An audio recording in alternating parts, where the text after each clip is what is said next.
Devo. Are you a fan of Devo, Alan? I was in the 80s. Okay, well, I was a big fan in high school and through college. I've seen them in concert at their height. I love Devo. They were new wave, but they were like they were in a category by themselves of partially electronic music, but it was also performance art with their films. They were doing music videos and films way before even MTV was a thing. In the early days of MTV, like a Devo was on heavy rotation. I was a huge fan. I really did not know anything about the early beginnings.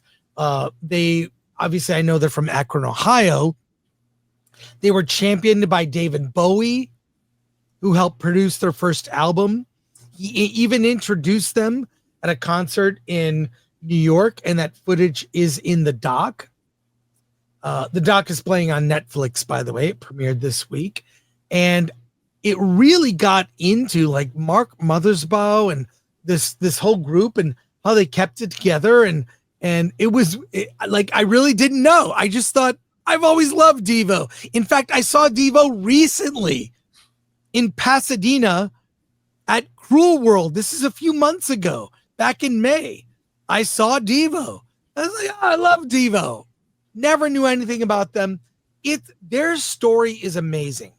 It really helps solidify, one, why I've always loved them, and two, why so many bands today are forgettable. There were ideas behind everything they did, the way they acted in interviews, their fashion choices, the ideas in their short films and their music videos, what they were trying to say. Whip It being a classic music video, you know, that was probably their biggest hit. That is their biggest hit. Yeah. And God, I love this doc. Just, it was like an opportunity to revisit a band I love from my high school years. And then also like learn like just where the philosophies came from, the de-evolution, Jocko Homo, like what society promised and what they actually delivered. This idyllic future, but then was corrupted by the present not living up, right? We were promised a retro future of tomorrow. We didn't get that. It's devolution. And also seeing Mark Mothersbaugh and the whole group like just evolve as artists, them being very, very aware of things they were saying, but they didn't really like push their political agenda so much, or at least I never felt that they did. They're like, the ideas are there. If you look for them, cool. If not, you can dance to our music. You pick which one.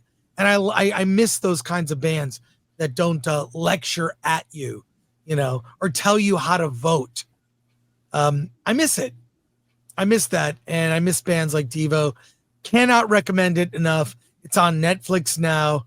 I don't know if it's number one in docs, but really it's one of the things that Netflix does consistently well are documentaries. So see it. Do not miss it.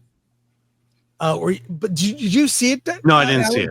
No, that's okay. Now it's on your list. Yeah, but I think it did come out of Sundance this year, if I'm not mistaken. Well, I didn't go, but I'm so glad it ended up where a lot of people could see it. And then also it gets into like their final album.